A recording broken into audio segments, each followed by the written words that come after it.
Hi, I'm Oliver Lundy. I make automotive photography videos, and in this one I'm going to be showing you a very quick tip on how to get better subject separation using some of the new filters in Lightroom. Taking you from this to this. So subject separation is an interesting concept, and it's something to do with trying to create depth within your images and trying to avoid that kind of just flat look.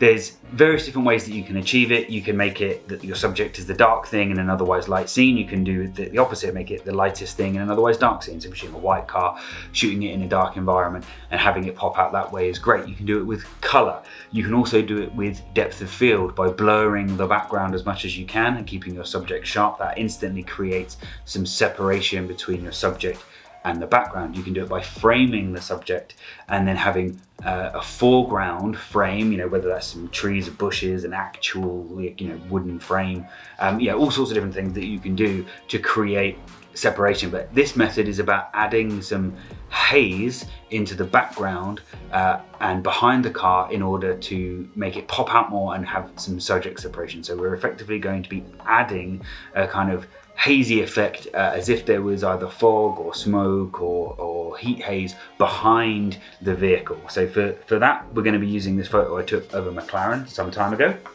So here we have this shot of the McLaren. It's actually quite a dark edit, and it was shot in quite a dark environment, so I'm going to do a few things to clean this up. But to jump straight into this particular effect, what we're going to do is going to go up to, well, first of all, duplicate the layer. Just in case you ever want to go back, go up to Filter, Camera Raw Filter. You can do this in Lightroom as well. It's the exact same thing, it's just that the buttons are in slightly different places.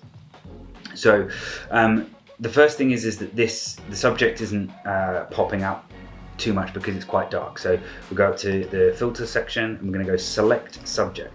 Now what that's going to do is it's going to guess work out what the subject is and then show you with this mask. Now that's actually pretty good for this. I don't really need to refine it too much. You can, but in this case I'm not going to bother because I just want it to be fast. And then all you're going to do is just brighten it up slightly, and you'll see that the car immediately stands out a little bit more. Just add a little bit of contrast, and there we go. And I think that overall now already looks better. But the particular technique about adding haze, so what you want to do is you want to go to create new mask and then radial gradient. And then you're going to make a big soft selection around the car. Oh, that's a bit too big. And you want the feather to be maximum, and that's going to mean that the intensity is going to be maximum in the middle, and then it's going to spread and get less and less intense as you go out. And what you're then going to do is you're going to up the exposure by a good stop, and then you're going to decrease the contrast, you're going to increase the highlights, increase the shadows, lift the back slightly, come down, and then go to texture and remove 25% of the texture, 20 to 30% of the clarity, and then importantly the dehaze. You want the dehaze to be all the way over to the left, even by as much as 50%. Now as you can see, it's created this sort of horrible glowy effect across the whole of the image. But now here's where the secret part is. You go back up to the mask section here, and where it says subtract, you hit subtract and then you hit select subject. And what that's going to do is it's going to remove the effect from your subject using the same mask that it used to create the original.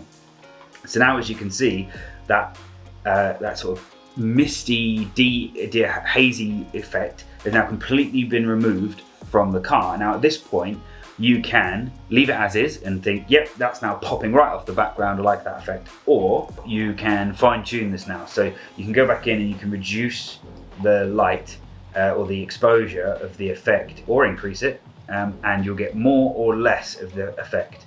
So you can do this. I think I'm going to go with a slightly more subtle effect in this one, so I'm going to reduce it down to about 35%. And then I also think that I'm going to take it away from this area in front of the car by going to subtract again and then brush, and then I'm just going to brush it away underneath the car there, and now it's just going to seem like it's coming from behind the car. So if we see the before and after now, you see how much it helps to make the car pop out from the background. And you can do this really quickly in Lightroom or in camera raw in Photoshop. And it's a really nice effect and it's really easy to do. The other way that you can use this is if you've got some a composition where there's some light coming in from one side of the frame, or you've got some distant objects that you want to kind of de-emphasize, then you can create this radial gradient, drop the dehaze to add haze, and then increase the exposure, and then decrease the sharpness and the texture like we did before, and then just hover that over that area, and then again remove the subject from the filter to make sure that it's not affecting your image. Before, you'd have to have done this all with masking in Photoshop, but now it's really quick and easy in Lightroom, and it's a great trick to add some extra haze. And I'll put up a few images now where I've used this effect, and I really like it. It's definitely gone in my tool bag as something that I use on a lot of images, and I hope it's been useful to see how it works for you as well. If it has, do drop me a like, it does help. And if you've got any questions about this method or any other questions at all, then drop me a question in the comments. And if you want to see more from me, then by all means check out my other videos and subscribe to this channel. And if you want to see more of my work, then go to Instagram, and it's Oliver_Lundy_photography. And I hope to see you in the next one.